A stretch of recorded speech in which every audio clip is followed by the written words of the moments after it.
ามหลายเคยมีผู้บ่าวมาจีบน้องบ่เป็นเฟสเดียวหรือว่า2 เฟส9 โมงอยู่ได้ไหน10 โมงอยู่ต้นเลยประจวบร้านตู้นั่นแหละจะให้เอาต้มรอมาแหละต้มรอ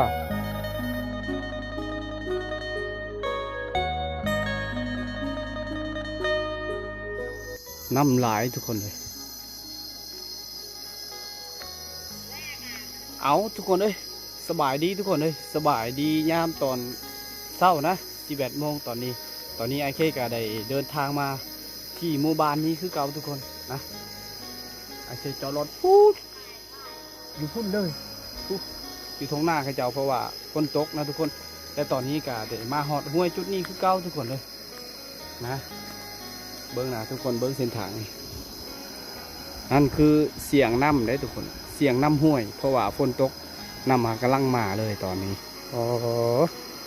ชาวบ้านเขาจะหาสอนป่าสอนยังฮะเล็กน้อย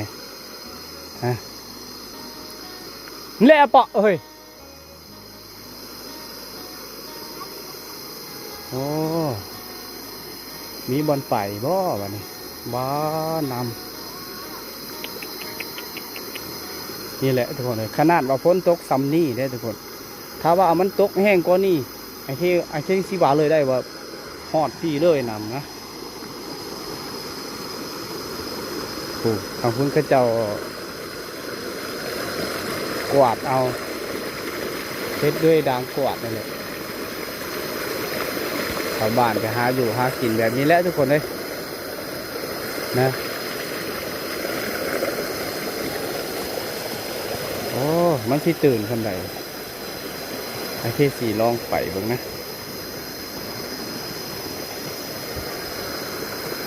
ฮะก่อนสิฮอดหมู่บ้านก็ต้องผ่านจุดนี้ก่อนทุกคนเลยเฮ้ยไม่เล่นดูไงกันไงไม่เล่นดูไงโอ้ยโอ้คิดว่าเลิกนะต้องได้ถามเขาเจ้าว่าน้ำเลิกบ่นะอากาศเนี่ยโอ้หามาปีงเลยทางนี้กำลังสอนเรือดาบ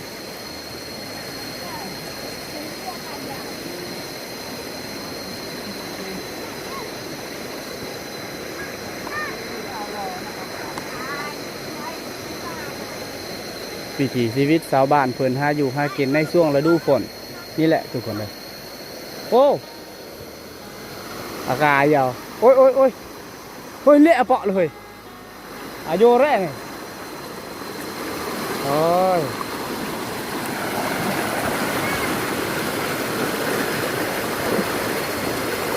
เฮ้ยเจอชิดบัตรบ่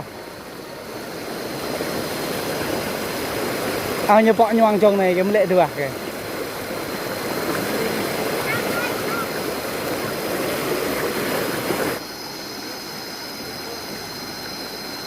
โอ้ทุกคนเลยเขาเจ้าได้อยู่ได้ทุกคนนี้ก็สีขามคือกันเพื่อสีทางนี้ก็ได้แล้วก็มาปีงมาจียังแกตรีอ่ะปกติการนี่ยังเอาสิล่ะ1 2 3 4 5 6 7โตคนได้โอ้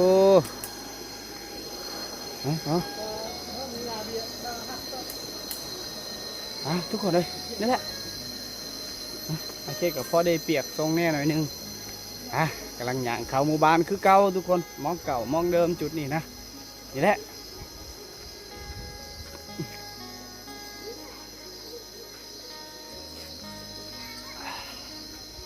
ถ้าว่าฝนตกแล้วก็ชาวบ้านเขาเจ้าผู้หมู่บ้านที่อยู่ภาคเบื้องนี้นะเขาเจ้าจะกะเกี่ยมลงไปหาปลาไปดักเอาปลาอยู่จุดนี้เลยทุกคนเขาเจ้าได้เลยนี่แหละเด็กน้อยคณะเขาง่มจับเอามันยังได้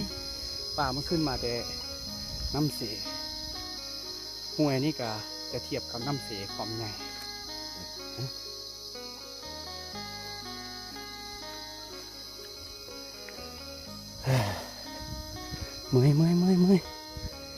่อยทุกคนเลยเ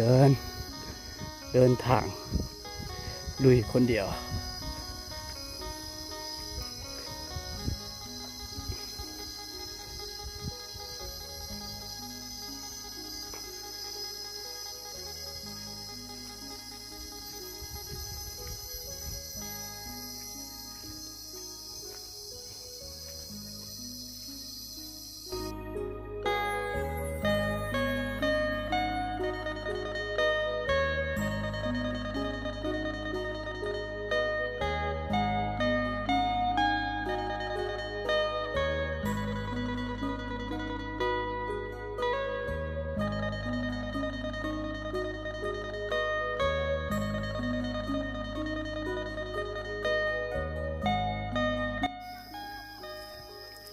เมื่อกี้ได้พ่อแม่เท่าเพิ่นไปจับปลาจุดห้วยนั่นแหละทุกคนเมื่อกี้นะโอ้อาจารย์ไม่ยังบ่ผู้สาวเพิ่นอยู่ยังจะไม่ยังไม่ยังเด้อกล้อเชื่อเตียวเอากล้อเหรอจะตีเด้อเท่าน่ะป้าโตเบะเนาะนี่คือหน่อไม้หมู่บ้านนี้เขาเจ้าจะเฮ็ดหน่อไม้อาจจะเกือบทุกหลังคาเลยได้ทุกคนตอนนี้เจ้าของเพิ่นบ่ได้อยู่เฮือนก็เลยแบบว่าไฟมันจะบ่ได้ลุกปานใ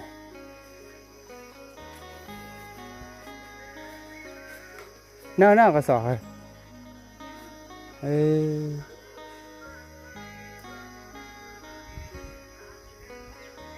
เอาคือเคราะห์จานอย่างดีไป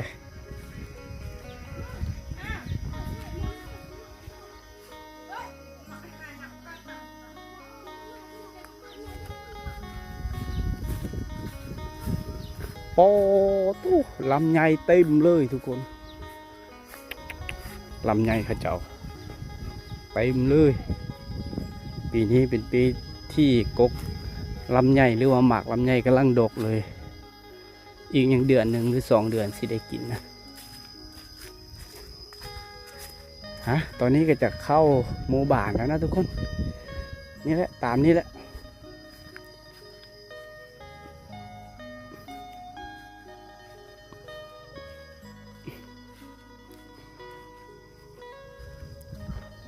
เขาเจ้าจอง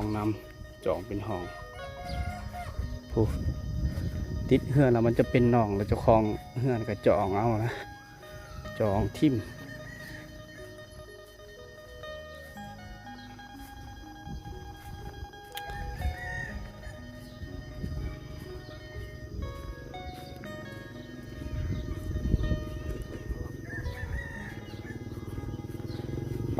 ไปสวนนะทุกคนเขาจะ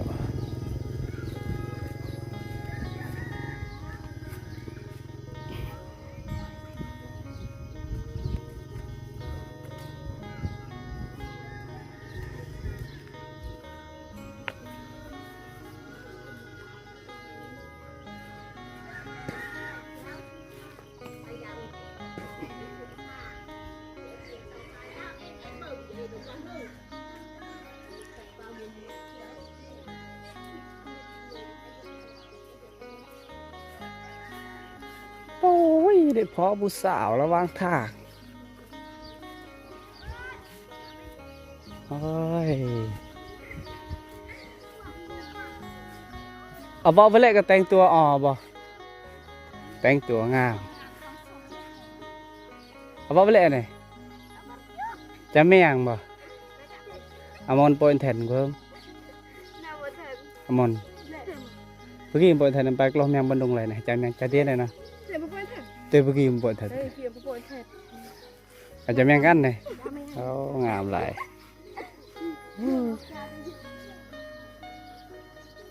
ผู้สาวนะมันต้องปกติของผู้สาวแต่งโตแล้วก็ไปหาลิ้นหากินหมอกกินเมี่ยงยังบ่ทันได้หอดส่วงก็ดูให้ซักให้ดำหน้าเมื่อวานกระจองก็เลยแบบว่า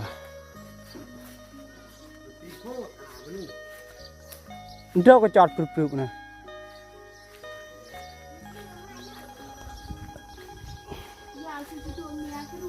เนาะก็จะดวงอยู่อ่ะได้เข่าถึงโมบานเลยได้ทุกคนเลยนะตอนนี้ข้าเจ้าจะแก่ง้อแก่ควายอีหยังข้าเจ้าผู้เฮ็ดหน่อไม้ก็ต้องไปหาหน่อไม้แล้วก็ตากหน่อไม้แดดอันนี้ข้าเจ้าจะเปิดข้าเจ้าบ่ได้กลัวไว้นะถ้าว่าฝนตกนะข้าเจ้าจะกลัวไว้ทุกคนหน่อไม้ข้าเจ้ามองเก่านะ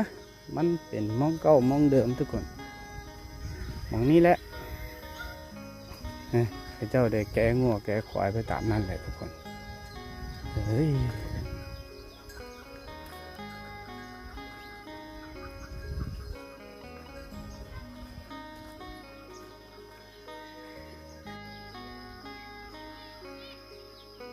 บางตัวแล้วข้าเจ้ายังไม่ทันได้แก่เลยควายข้าเจ้าบางเฮือนนะแต่ว่าบางเฮือนข้าเจ้าจะแก่แล้วทุกคนคือทุกคนเห็นเมื่อกี้นะน้องเพิ่นแก่แต่เศร้าคือจังไอเคเลี้ยงควายในวิดีโอก่อนนะทุกคนโอ้ถ้าว่าเขาแก่แต่เศร้าเขาก็ต้องไล่แต่3-4 โมงนะเขาแก่แต่9 โมง3 โมง4 โมงเขาสิไหลฮะตอนนี้วิดีโอนี้ในระหว่างทางก็จะเจอข้าเจ้าไปหาลัดเอาป่าในระหว่างทางน้ำไหลแห้งฮะตอนนี้พาทุกคนไปเบิ้งในหมู่บ้านอีกทุกคนเลย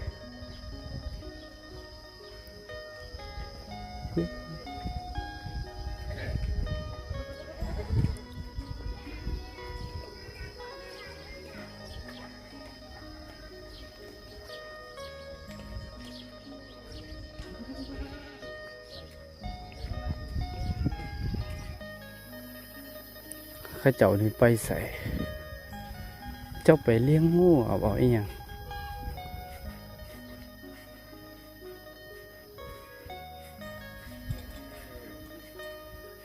เรายังป้าไปแหละกี่แกตะแกงเอ้ยผู้สาวเลี้ยงงูตะแกงกันไหนตะแกงกันไหนมาตะแกงกันแหละเอาเล่นเหรอข้าเจ้าไปเลี้ยงงูได้กำลังสีแกงงูเลยตอนขี้ไปง่ายๆเลยมีแกตะแกงเอางูแกเอาเลย9 โมงอยู่ได้ไหน10 โมงอยู่ต้นเลยโอ้เนาะโอ้เตะตะแกงเมื่อกี้แล้วนะตัวเลยอยู่น้องเพิ่นสิไปโอ้เกือบคักไปเลี้ยงงัว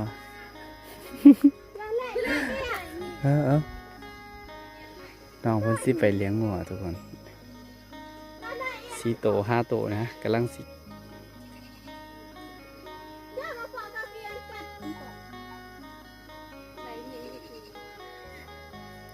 เดินดอยเดินเดอะเลยบ่ยืบบือเลยเยื่องมาพวกแกตัว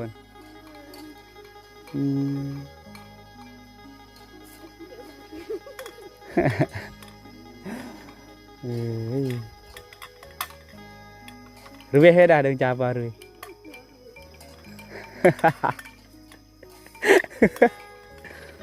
ก็ไปเรื่อย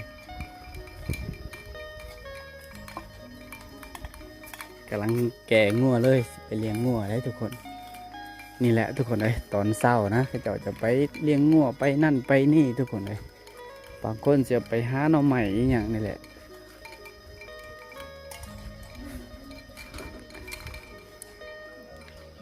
โจในอันดงตัวเมื่อกี้ตะแกงบ่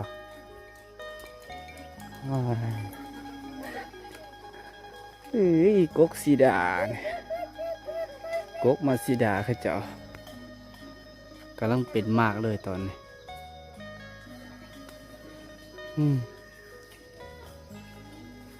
โอ้เสียงรถไถอ๋อแต่เขาเจ้าไปหาเลี้ยงงัวเลี้ยงหยังหมดเลยในหมู่บ้านนี่ทุกคนโบส่วนในมึงแก่เลย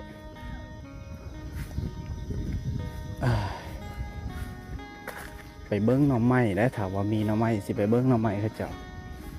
โบเสียงรถไถ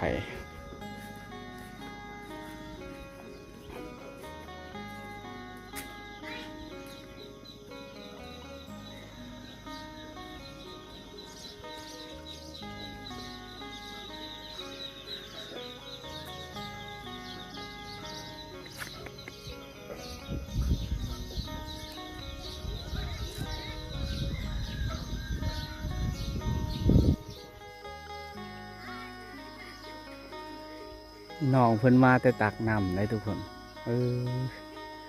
อย่างกินต้องเฮ้ยอย่างกินเฮ้อผู้สาวน้อยไปตักน้ำมาด่านว่า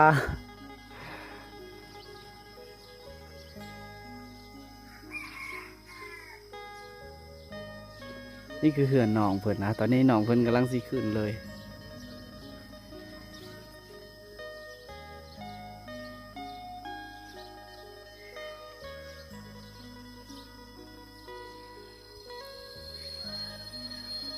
นี่คือเขื่อนหนองเพิ่นที่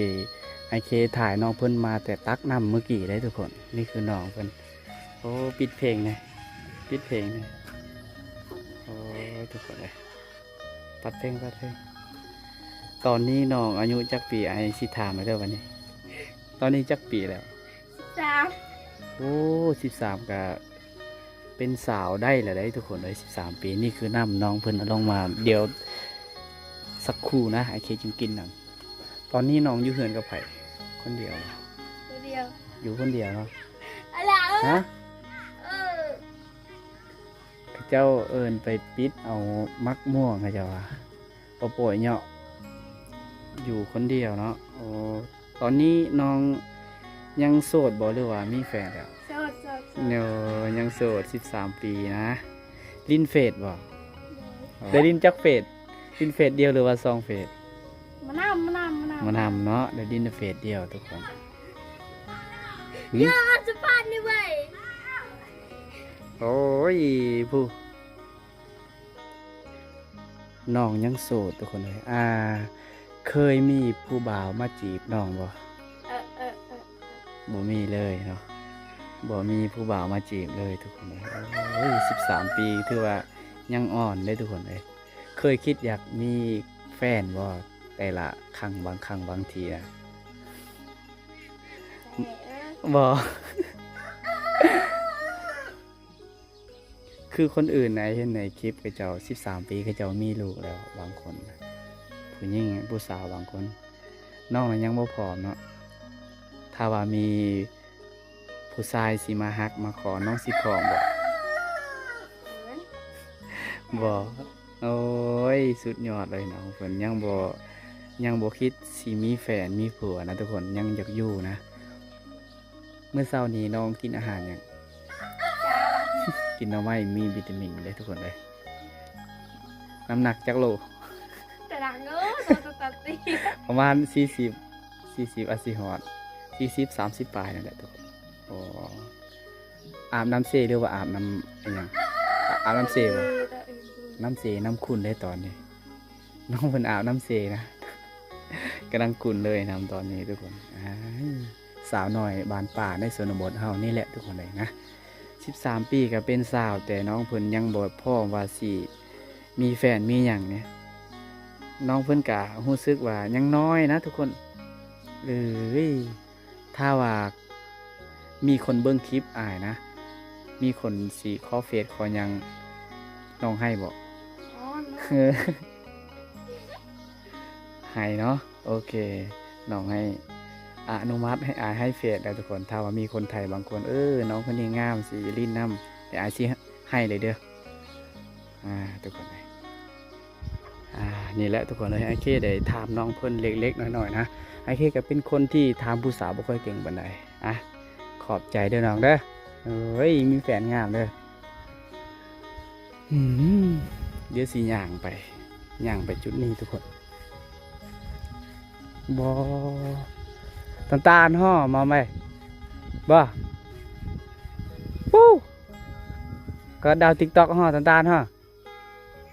ไอ้มุนยีนะ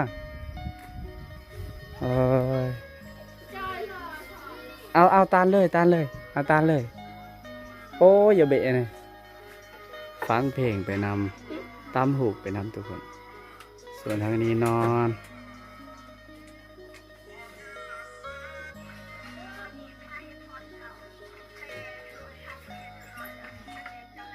เจ้ากี่เพลงมาติ๊กต็อกนี่ติ๊กต็อกเลยโอ้ก็ไปสกัดเพลงอาปัดเพลงใหม่ๆอายมุนยีเสร็จเลยเนาะ เอาปัดไว้ได้ให้ยี่เบียปัดไว้มาเอาตันเลยน้องเพิ่นกำลังตำหูไม่น้องเรียนเต็มมาตะวันปลาบุญหลอกเป็นแนวประไทยป่ะใช่อันดงจะไปเลยaki ketok oke ki enak yang dak nguaiเลยketok kejak ro ketok dah ke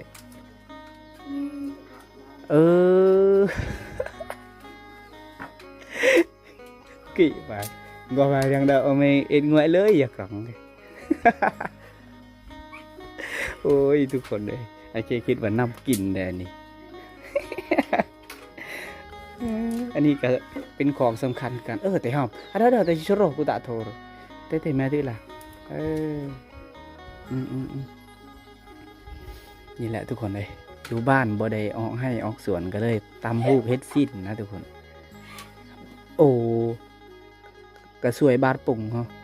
2 ปุ่งเลยกระสวยเด้แล้วดอกเอาขอบใจโอ้ยทุกคนเลยบรรยากาศในยามกลางเว้นนะทุกคนตอนนี้ผ่านไปหลายนาทีนะทุกคนไอ้เคกันยังอยู่นี่ทุกคนเลย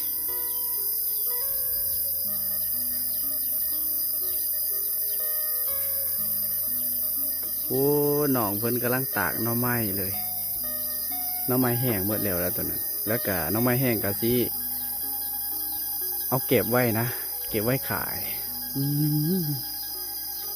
นะทุกคนเลยนี่มันบอนมองเก่ามองเดิมนะมันบอนกระเจ้าได้ปลุกงัวปลุกควายในยามตอนแรงทุกคนเลยนี่แหละจุดนี้แหละไอเคก็มาพักอยู่นี่เพราะว่าจุดนี้เป็นจุดสัญญาณเน็ตเราก็เลยมาพักอยู่จุดนี้ทุกคนนะเดี๋ยวมีเหือข้ามไปข้ามมาได้ทุกคนเอา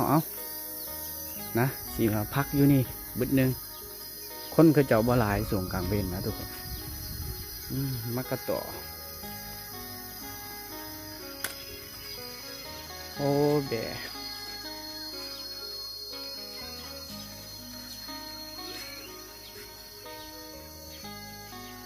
บ2 ตัวกำลังหากินหญ้าอ่อนเลยตอนนี้หญ้าอ่อนได้มันกินสูง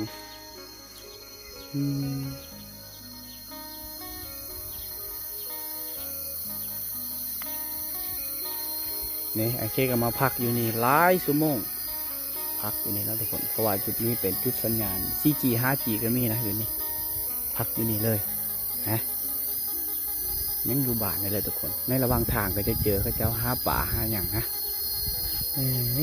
ทุกคนเลย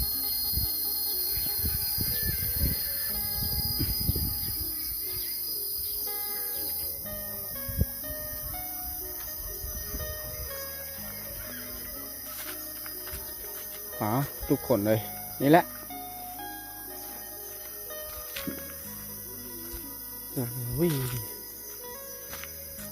ว้าวยาวละเจ้าเว้ยขี่เลื่อยเขาเจ้าเลื่อยไหมเลยนี่ไหมเนื้ออ่อน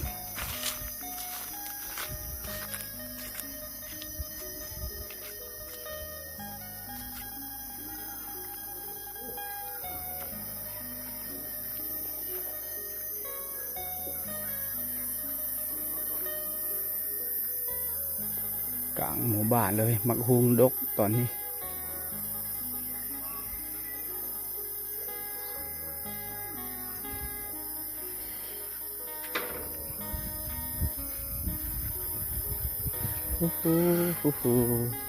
เจอจูที่ช่วยบังเมน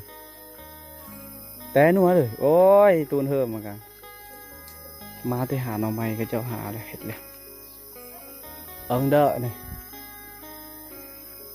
ประจุร้านตัวร้านเละวะจะอยากเห็ดเอาต้มรอมาแหละต้มรอ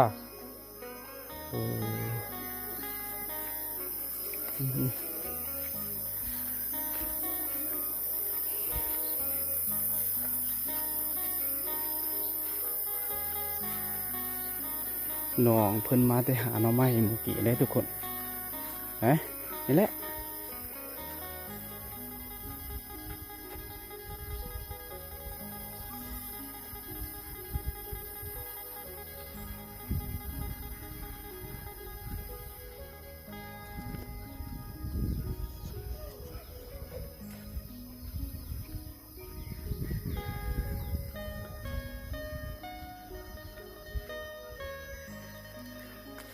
หลักงัวหลักควายติดกับตลาดเหือนเจ้าผู้อยู่ทางพุ่นนั่นก็จะเอาซุ้มแสวเลย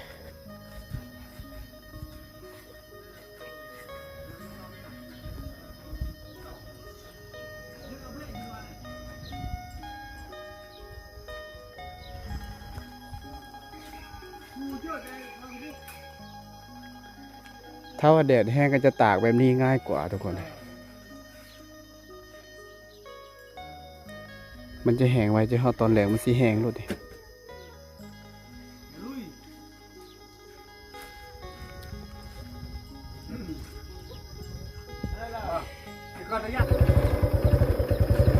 เอาทุกคนเลยตอนนี้ก็สิเดินทางไปอีกหมู่บ้านนะทุกคนนะ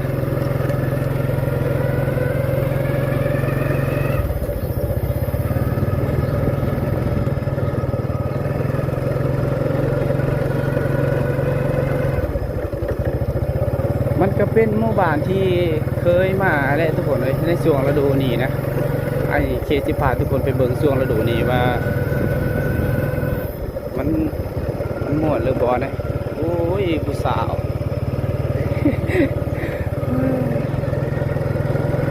สาวมานั่งอยู่ตารางเพื่อนนะก็จะพักผ่อนมาแต่ให้แต่สวนอะไรทุกคนเลย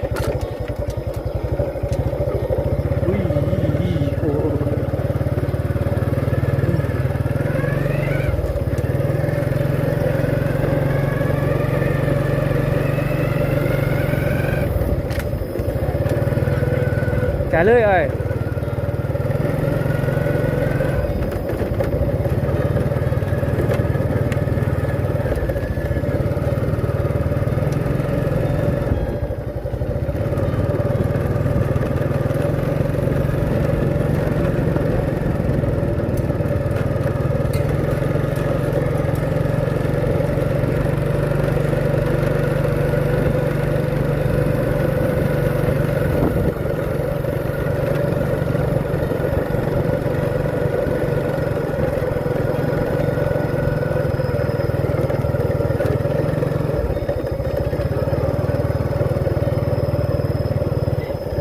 เนาะจีนบ่จ้าเลย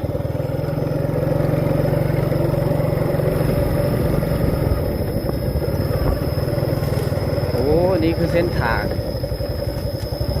ไปหมู่บ้านอีกหนึ่งหมู่บ้าน3 กิโลเมตรเดินทางทุกคน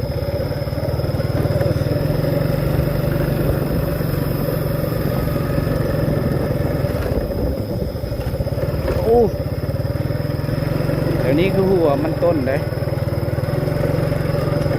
ส่วนมันต้นโมเมนต์ให้เลยเข่าให้โอ้ยก็จะได้ซักเข่าให้ก็จะเริ่มออกแล้ว